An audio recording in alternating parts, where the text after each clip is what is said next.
The world was in a state of spiritual darkness. Then, in the year 610 CE, during the month of Ramadan, an event occurred that would change human history forever. The word of the Creator descended upon the earth. This is the story of the Nuzul Quran, the revelation of the Holy Quran. At age 40, Prophet Muhammad was meditating in cave Hira. Suddenly, the angel Jibril appeared with the first 5 verses of Surah Al-Alaq. Read, "In the name of your Lord who created." This was the first stage of revelation. The Quran was not sent down as a complete book at once, but rather in parts. Why?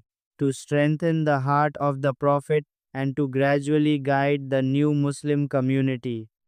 For the next 13 years in Makkah, the verses revealed were focused on the Usul foundations. They spoke about the oneness of Allah, Tawheed, the day of judgment, and the stories of past prophets. These verses were short, powerful, and poetic, cutting through the hearts of the idolaters of Makkah.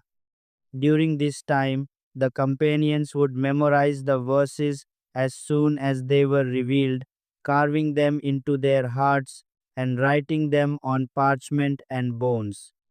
After the Hijrah, migration to Medina, the nature of the revelation changed. Now that the Muslims had a state, Allah revealed laws.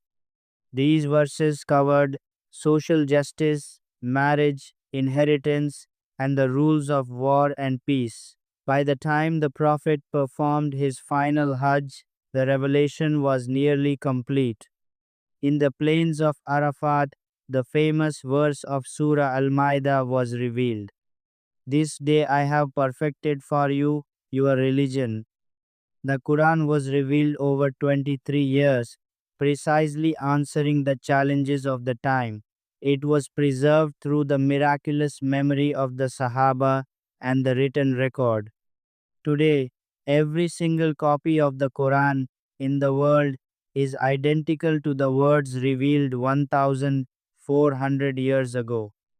The Nuzul-e-Quran is not just history, it is a living miracle. If you want a deeper look at the first surah ever revealed, let me know in the comments.